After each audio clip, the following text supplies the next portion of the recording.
Captain Jake Morrison stood on the bridge of the Un's Liberty, watching the stars drift past the main screen. The ship hummed quietly as it moved through space on its regular patrol route. Jake had been in command for 3 years now, and he still loved the peaceful moments when nothing was happening. The Liberty was a heavy cruiser. One of the newer ships in the human fleet, she carried 800 crew members and enough firepower to handle most problems they might face. But compared to the ancient alien races, humans were still newcomers to the galaxy. "Captain, we're getting some strange readings," said Amy Johnson from the communications station. She was young, maybe 25, with short blonde hair and quick fingers that danced across her controls. "The Kethenary quantum network is acting up." Jake frowned. The Kethenary had ruled the galaxy for 3,000 years. Their technology was so advanced that other races could barely understand it. Their quantum communication system let them talk instantly across the entire galaxy. If it was having problems, that was serious news. "What kind of problems?" Jake asked. "Signal drops mostly.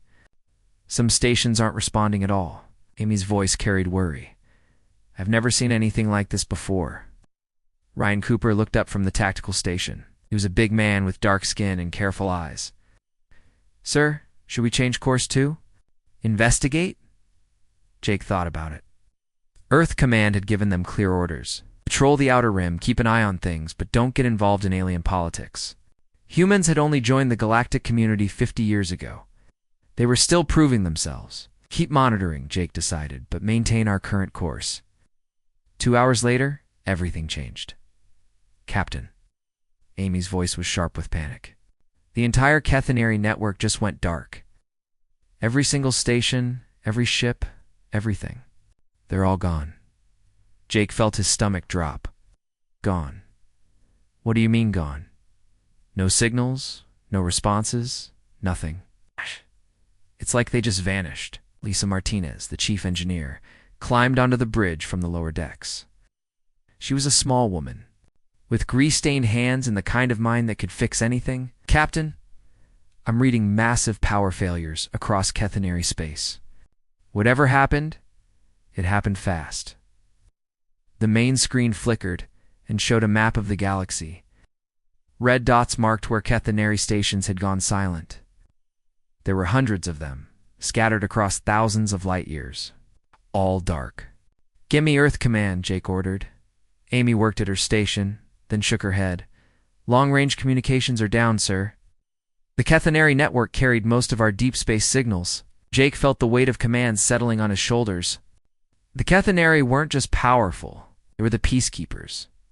They stopped wars before they started. They kept the trade routes safe. They were the reason a dozen different alien races could live together without killing each other. Sir Ryan called out, "I'm detecting weapons fire in the Valthari system. Multiple ships, heavy combat. The Zefker are moving battle fleets." "Toward the neutral zone," Lisa added, reading from her instruments. "Looks like they're mobilizing for war." Jake closed his eyes for a moment. It was starting already. With the Kethenary gone, old enemies were settling old scores. The peace that had lasted for centuries was crumbling in a matter of hours. Amy scanned all frequencies. "I want to know what's happening out there." The next few hours brought nothing. But bad news. The reptilian Zefker had attacked 3 Valthari colonies without warning. The insect-like hive minds were expanding into systems they had never been allowed to enter before. Pirate fleets were hitting merchant ships on the major trade routes. Captain Amy said quietly, "I'm getting distress calls from dozens of systems. Civilian populations requesting evacuation, merchant ships under attack, military forces requesting assistance." Jake listened to the voices streaming through the speakers. Fear, panic, desperation, families begging for help. Ship captains reporting. They were under attack and requesting immediate assistance. "What are our orders?" Ryan asked. Jake pulled up his sealed orders on his personal screen. The words were clear and simple. Observe and report. Do not engage in conflicts between alien species. Protect human interests only. "We observe," Jake said, hating the words even as he spoke them. "We're not strong enough to stop a galactic war." Earth needs us to stay alive and report what we see. Lisa looked angry. Captain, there are civilians out there. Families with children. I know. Jake's voice was tight. But if we get involved, we might make things worse for everyone, including Earth. The days that followed were the hardest of Jake's career. The Liberty moved through space, watching the galaxy tear itself apart. They saw refugee ships fleeing burning worlds. They watched space battles between fleets that had been allies just days before. They heard the desperate calls for help that no one was answering. The Veltheri, who had been peaceful traders for generations, were learning to fight back against the Zefkar. Their ships were slow and poorly armed, but they fought with the desperation of a people facing extinction. The Crystalline. Shard Collective started taking resources from any world they could reach. They didn't care if people lived there or not. They just harvested what they needed and moved on. The Aquatic. Depth swimmers sealed their underwater cities and refused to talk to anyone. They had survived other wars by hiding in their ocean worlds, and they were doing it again. Captain Amy said on the 5th day, "I'm picking up something strange. Long-range sensors show ships moving in from outside the galaxy. Big ships, but they don't match any known design." Jake studied the sensor readings. The ships were massive, bigger than anything he had ever seen, but they moved in a way that didn't make sense. Space seemed to bend around them. "How many?" he asked. "Hard to tell. They're using some kind of stealth technology. But I count at least 50, maybe more." "Cathanary survivors?" Lisa shook her head. "No, sir. These ships are different. They're not made of metal or crystal or any material I recognize. They almost look ... alive. Set course for the nearest human colony. We need to warn Earth Command." But as the Liberty changed course, the first reports started coming in. Entire fleets were vanishing without a trace. Not destroyed, not defeated, just gone, as if they had never existed. The unknown ships moved through space like ghosts. When they appeared, everything else disappeared. No wreckage, no survivors, no evidence that anything had ever been there. "Captain," Ryan said, his voice barely above a whisper, "I don't think we're just watching a war anymore. I think something is hunting us. All of us." Jake stared at the screen showing the mysterious ship spreading across the galaxy like a plague. The Cathanary collapse hadn't been an accident or a system failure. It had been the first move in a game that none of them understood. The galaxy's greatest civilizations were fighting each other, while something worse than any of them had ever imagined was picking them off one by one. "All hands, this is the captain," Jake announced over the ship's communication system. "We're heading home. Whatever's happening out here, Earth needs to know about it." As the UN's Liberty jumped to faster than light speed, Jake couldn't shake the feeling that they were already too late. The galaxy was crumbling, and something ancient and hungry was feeding on the ruins. The UN's Liberty moved through the wreckage of what had once been the greatest space station in the galaxy. Cathanary Station Prime had been a massive city in space, home to millions of beings from dozens of different worlds. Now it drifted silent and empty, its lights dark and its corridors filled with nothing but cold air.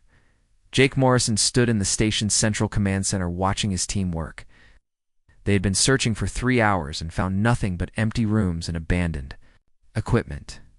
No bodies, no signs of struggle, no clues about what had happened to the people who lived here. "It's like they just walked away," said Lisa Martinez, running her scanner over a control panel. "All the systems are working fine. Food is still fresh in the kitchens, but everyone is gone." Dr. Helen Carter knelt beside a strange symbol carved into the metal floor. She was the ship's expert on alien history and culture, a thin woman with gray hair and eyes that missed nothing. "Need to see this." Jake walked over to where she was working. Symbol looked old, much older than the Cathanary station around it. It was carved deep into the metal, as if someone had used incredible heat to burn it there. "What is it?" Jake asked. "I'm not sure yet, but I've seen something like it before, in ruins on dead worlds at the edge of the galaxy. Worlds that died long before the Cathanary ever left their home planet," Akana Chanson's voice crackled through their communication devices. "Captain, we're getting a signal from the outer system. It's human." Jake felt relief wash over him. "Patch it through." The voice that came through was tired but strong. "This is Commander Alex Rodriguez of the UN's Defiant. We're leading a rescue fleet to evacuate human colonies from the rim worlds." "Jake, is that you, Alex?" Jake smiled for the first time in days. Alex Rodriguez was an old friend from the Academy, one of the best ship commanders in the human fleet. "Good to hear your voice. What's your situation? Not good?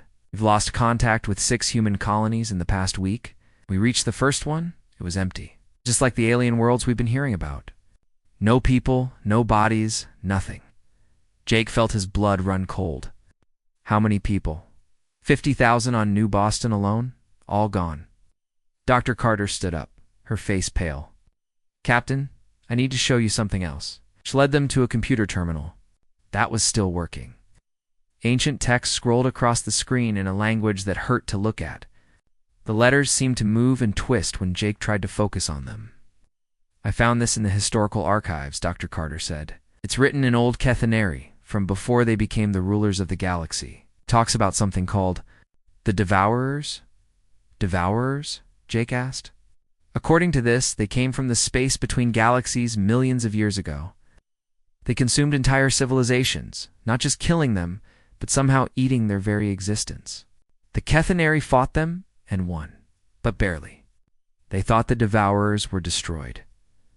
Lisa looked up from her scanner. "Captain, I'm reading massive energy signatures in the lower levels. Something big happened down there."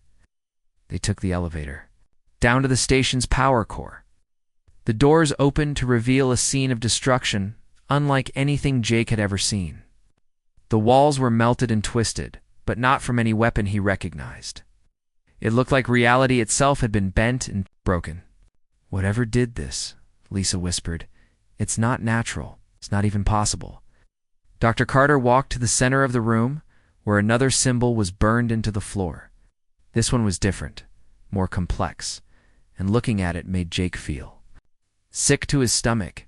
"They were here," she said quietly. "The Devourers. They're back." Jake's communication device buzzed. "Captain, this is Ryan. You need to get back to the ship now. We've got multiple contacts approaching fast." They ran for the shuttle bay, but before they could reach it, the station shook around them. Through the windows, Jake could see ships unlike anything in the known galaxy. They were huge and dark, with surfaces that seemed to absorb light. They moved without any visible engines, bending space around them like living things. "Move," Jake shouted.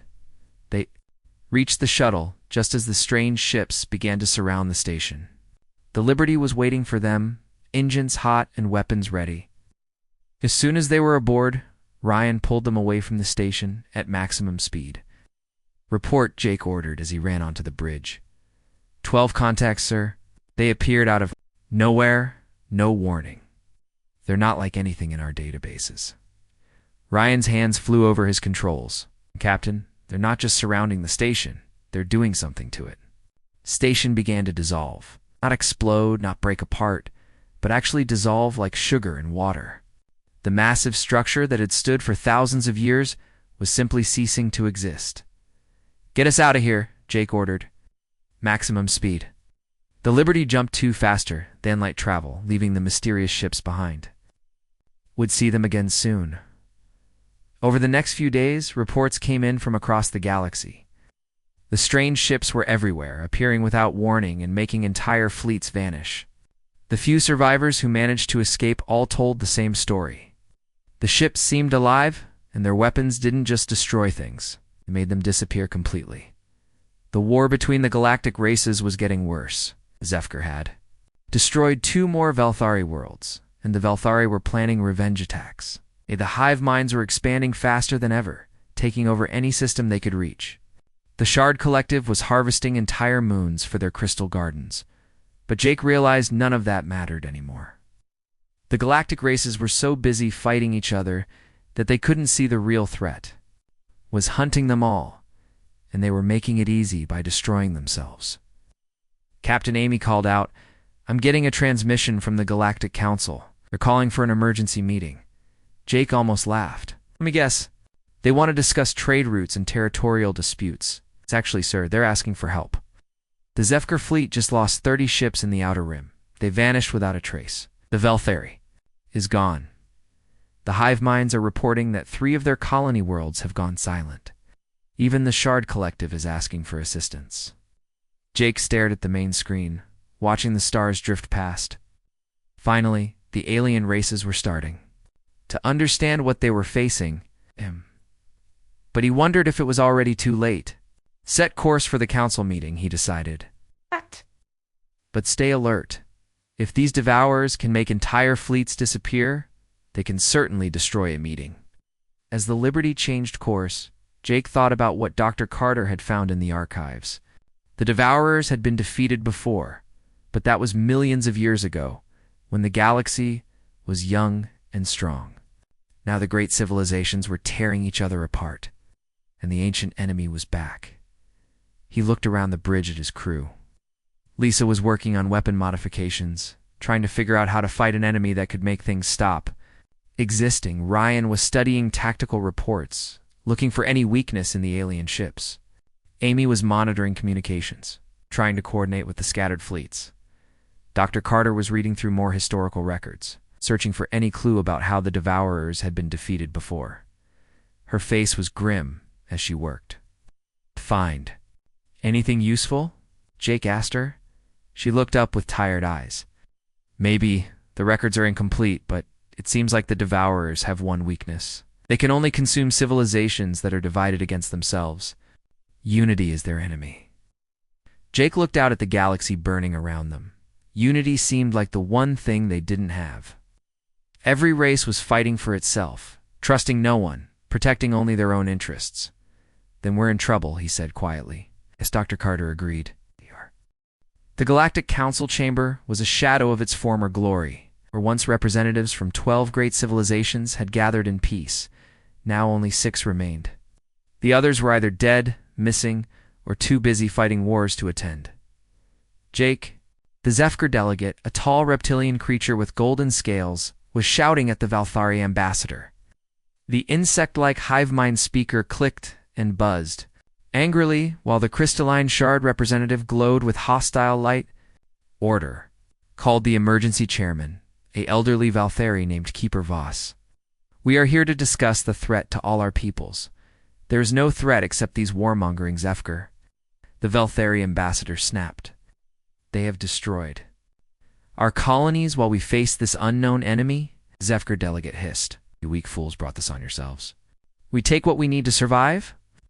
Jake felt sick watching them argue. Outside this chamber, entire star systems were vanishing. The mysterious ships were spreading across the galaxy like a plague, making fleets and planets disappear without a trace. And these leaders were still fighting over old grudges. Admiral Kate Sullivan, the senior human officer present, stood up. She was a tough woman in her 50s, with gray hair and steel in her voice. Enough. While you argue, my scouts report. 17 more systems have gone dark in the past 3 days. Whatever these things are, they're accelerating their attacks. The hive mind speaker turned its compound eyes toward her. The human things speak truth. The hunger grows stronger. You've felt its touch on the edge of our consciousness. The hunger, Dr. Carter asked. She had come to the meeting as the human, expert on the threat. That is what calls to us in our dreams, the hive mind replied. Ancient, vast. It feeds on thought itself, on the spark that makes us alive. It has consumed galaxies beyond counting. The chamber fell silent. Even the Zefker delegates stopped hissing. Keeper Voss spoke quietly. How do we fight such a thing? Don't, said the shard representative, its crystal body flashing with cold light. Analysis shows survival probability increases through individual retreat to fortified positions. Cooperation offers inferior outcomes. Admiral Sullivan slammed her hand on the table. That's exactly the kind of thinking that's getting us all killed. Every time we divide ourselves, we get weaker. The humans are correct. The hive mind agreed. Unity is strength. Division is death. But achieving unity requires trust. Trust requires time. Time we do not have. Jake watched the faces around the table. Fear, anger, suspicion. Even now, facing extinction, they couldn't let go of their hatred. For each other, the meeting broke up without any real decisions. The Zefkar would continue their war against the Velthari. The Shard Collective would retreat to their fortress worlds. The hive minds would protect their own territory. Each race would face the hunger alone. As the delegates filed out, Admiral Sullivan pulled Jake aside. "Captain, I'm giving you new orders. Forget about staying neutral. Start evacuating civilian populations from the contested zones. I don't care what species they are. Admiral Earth's command specifically ordered us not to get involved in alien conflicts." "Earth's command isn't here," Sullivan said grimly. "I am. And I'm telling you that if we don't start helping, there won't be anyone left to help us when the hunger comes for Earth." Jake nodded. He had been hoping for those orders. Over the next week, the Un's Liberty became the flagship of a small humanitarian fleet. Human ships moved through war zones, picking up refugees from burning worlds. They saved Velthari families from Zefkar attacks, rescued Zefkar civilians from hive mind expansion, and even evacuated crystalline beings from shard worlds under assault. "Captain," Lisa Martinez called from the engine room. "I've been working on something. If we can combine our weapons with salvaged Kethaneri technology, we might be able to actually hurt these hunger ships." Jake hurried down to see what she had built. In the main workshop, Lisa had created something that looked like it shouldn't exist. Human plasma cannons were connected to Kethaneri quantum focusing arrays with Velthari power conduits. "Work?" Jake asked. "Only one way to find out?" Lisa grinned. "But if I'm right, we can punch through whatever makes their ships so hard to damage." Ryan Cooper had been working on tactics. "Yes, sir. I've been studying the attack patterns. The hunger. Ships don't fight like anything we know. They don't try to destroy enemy fleets. They just make them stop existing. But there might be a weakness." "What kind of weakness?" "They always attack divided forces. Ships that are separated from their fleets. Worlds that have been abandoned by their allies. I don't think they can handle united resistance." Amy Johnson looked up from her communication station. "Captain, we're getting reports from the Outer Rim. 3 human colonies have gone silent. No distress calls, no warning. They're just gone." Jake felt his heart sink. "How many people?" "Nearly 200,000, sir?" The bridge fell quiet. 200,000 people, men, women, children, all gone without a trace. Sir, Amy continued. "Commander Rodriguez is requesting immediate assistance. The Defiant is leading an evacuation of the remaining Rim colonies, but they're running into hunger ships." "Set course for the Rim immediately," Jake ordered. "Maximum speed." As the Liberty raced toward the edge of human space, more reports came in. The hunger wasn't just taking individual ships or small fleets anymore. Entire battle groups were vanishing. The proud Zefkar Third Armada, 200 ships strong, had simply ceased to exist while attacking a Velthari world. The Velthari. 7th Fleet had disappeared while retreating from a hive mind expansion. Even the mighty shard war crystals, floating fortresses the size of moons, were going dark one by one. "They're learning," Dr. Carter said, studying the reports. "At first they took small targets, testing their abilities. Enough to consume entire fleets."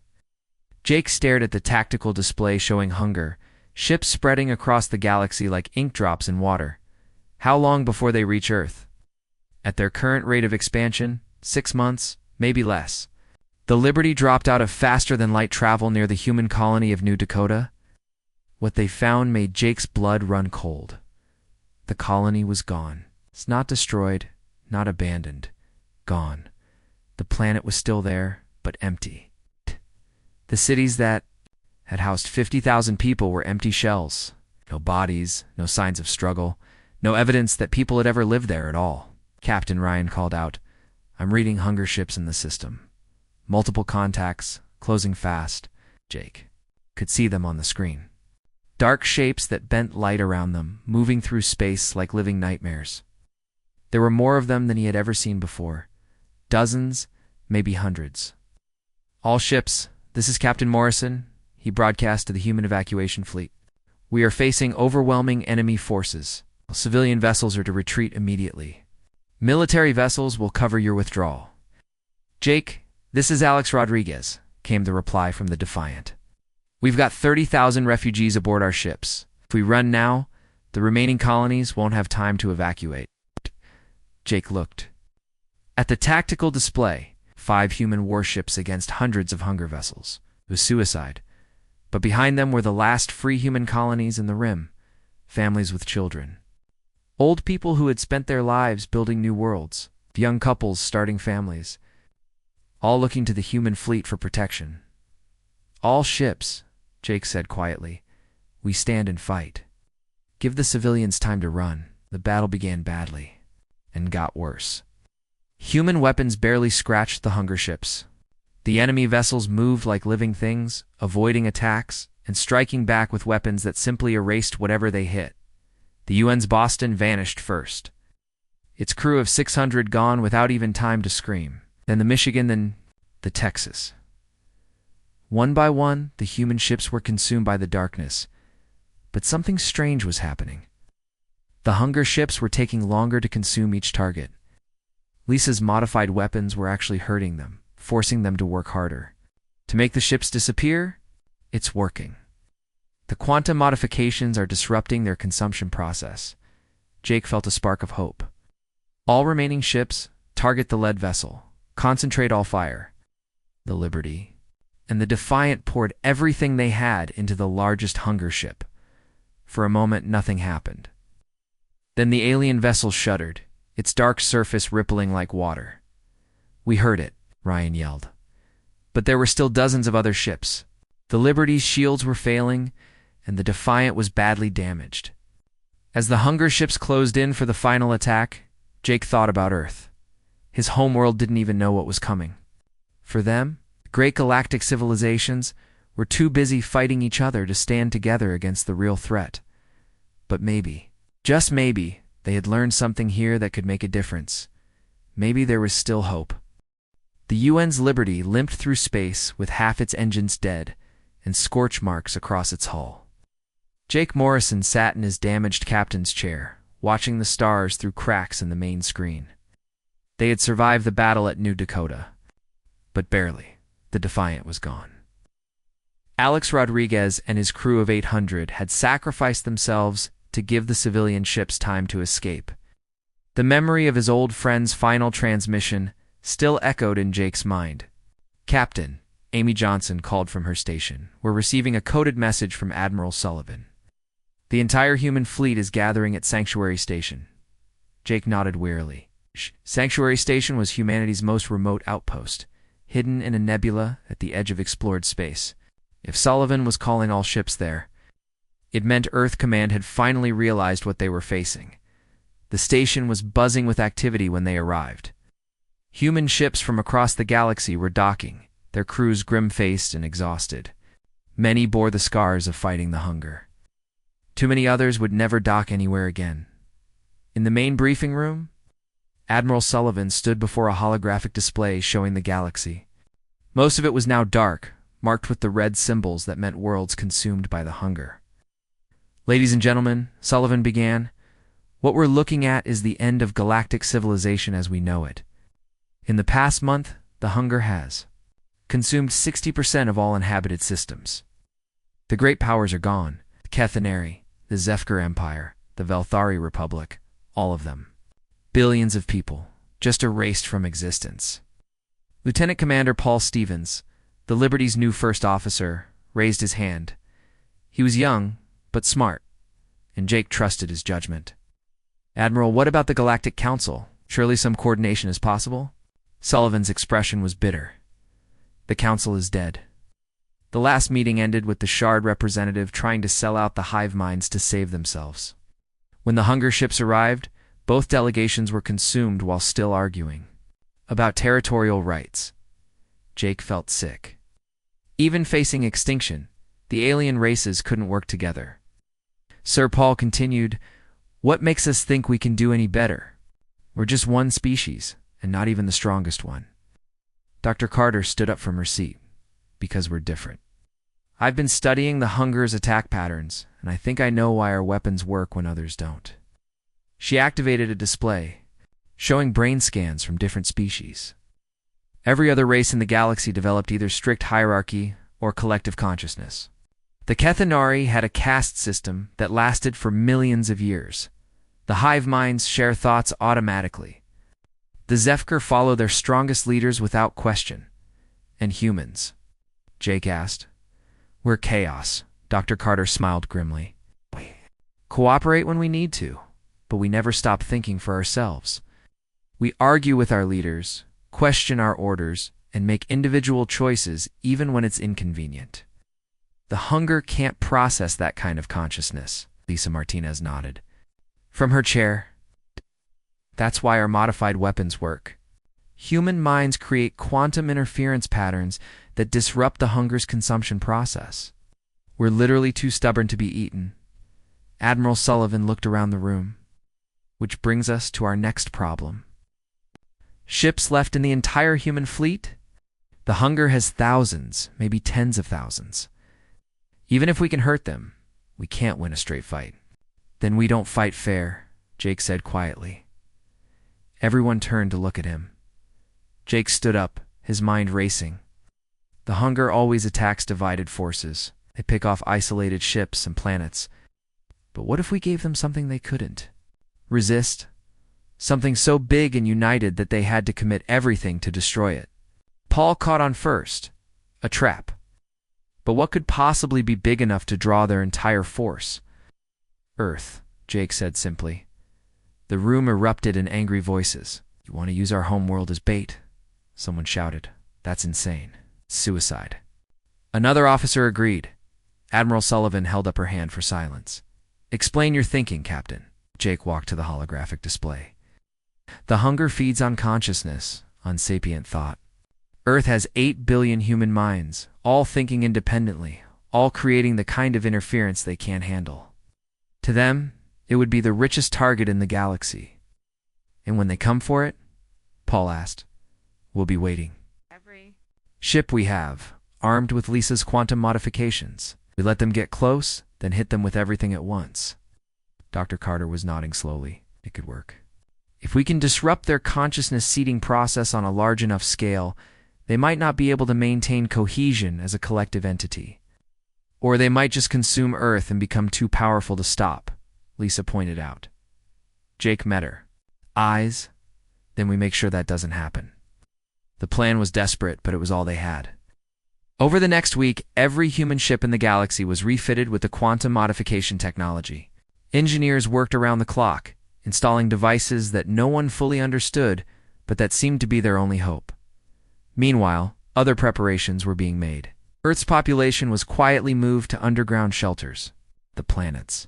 Defenses were upgraded with every weapon humanity could build. And in space, the human fleet took position in the asteroid belt. Hidden among the rocks and waiting, Jake stood on the Liberty's bridge, watching the sensors for any sign of the enemy. It had been 3 days since they had leaked false intelligence about Earth's location to known Hunger infiltrators. If the plan worked, the enemy would be coming soon. Captain Amy called out, I'm detecting massive distortions in space-time. They're coming. On the main screen, dark shapes began to appear. Not dozens this time, but hundreds, thousands. The entire Hunger fleet. Drawn by the promise of consuming humanity's homeworld, all ships, Admiral Sullivan's voice came over the communication channel. Hold position. Let them get close. The Hunger ships moved toward Earth like a black tide. Jake could see the planet in the distance, blue and white and beautiful. 8 billion people lived down there, trusting the fleet to protect them. They're entering the trap zone, Ryan reported from the tactical station. Not yet, Jake said. Watching the enemy formation, let them commit everything. The Hunger ships spread out as they approached Earth, surrounding the planet completely. There was no escape route now for either side. Now, Jake whispered, all ships attack. Admiral Sullivan commanded. The human fleet burst from hiding like an explosion of light and fury. Every ship fired at once, quantum-modified weapons tearing into the Hunger formation. The enemy vessels shuddered and twisted as the strange human consciousness patterns disrupted their systems, but there were so many of them. For every hunger ship that was damaged, 10 more pressed forward. Human ships began to vanish one by one, consumed by the ancient enemy. The UNS Washington disappeared while defending the lunar orbital stations. The New York and the Los Angeles were consumed while protecting the civilian evacuation ships. One by one, humanity's guardians were being erased from existence. Captain Paul said quietly, "We're losing. There are just too many of them." Jake looked at the tactical display. Half the human fleet was gone, and the hunger ships were still advancing on Earth. In a few hours, they would reach the planet and begin consuming 8 billion minds. "Not yet," Jake said. "We still have one card to play." He opened a channel to the entire fleet. "All ships, this is Captain Morrison. Form up on the Liberty. We're going to ram the largest hunger vessel." "Sir, that's suicide," Paul protested. "Maybe. But if Dr. Carter is right about human consciousness creating interference, then concentrating all our remaining ships in one attack might be enough to overload their systems." Admiral Sullivan's voice came through the communication system. "Captain Morrison, I cannot order anyone to follow you on this mission. You don't have to, Admiral. We're volunteering." One by one, human ships moved to join the Liberty. Not all of them, but enough. 67 vessels, all that remained of humanity's fleet, forming up for a final, desperate charge. "All ships," Jake announced. "This is for everyone who can't fight. Back, for the children hiding in shelters, for the families we've lost, for the future we're trying to save." The human fleet accelerated toward the heart of the hunger formation, weapons blazing. They were outnumbered, outgunned, and facing certain death. But they were together, and they refused to surrender. The 67 ships of humanity's final fleet raced toward the massive hunger vessel at the center of the enemy formation. Jake Morrison watched the distance counter tick down on his screen, knowing that each second brought them closer to either victory or extinction. Around them, space filled with the energy beams of the hunger ships. The UN's Boston vanished in a flash of dark light. The Chicago followed seconds later. Human vessels were disappearing one after another, but the survivors kept flying forward. Captain Lisa Martinez called from the engine room, the Quantum. "Modifications are overheating. Interference patterns from all our ships are creating a feedback loop." "Is that good or bad?" Jake asked. "I don't know. Something big is about to happen." On the main screen, the giant hunger vessel loomed ahead of them. It was the size of a small moon, its surface rippling with dark energy. Jake could feel something pressing against his mind, trying to get inside his thoughts. But instead of fear, he felt anger. Anger at the billions of people this thing had consumed. Anger at the civilizations it had destroyed. Anger at the children who would never grow up because of its endless hunger. "All ships," he broadcast, "concentrate fire on the main vessel. Everything we have." The remaining human fleet opened fire at point-blank range. Quantum-modified weapons struck the hunger ship from dozens of directions at once. For the first time since the war began, the ancient enemy screamed. It wasn't a sound that came through space. It was a psychic shriek that echoed through the minds of every living being. In the solar system, the hunger was in pain. Real pain, for the first time in millions of years. "It's working," Dr. Carter shouted from her station. "The quantum interference is disrupting their collective consciousness." But the victory came at a terrible price.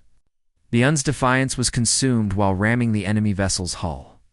The Montana and the Nevada vanished while protecting the Liberty's approach. Jake watched his friends and fellow officers disappear one by one, each death cutting into his heart like a knife. "Sir," Paul Stevens reported, "we've lost contact with Admiral Sullivan. The flagship is gone." Jake felt the weight of command settle on his shoulders. He was now the senior officer in what remained of humanity's fleet. 23 ships left out of the original 60. "Continue the attack," he ordered.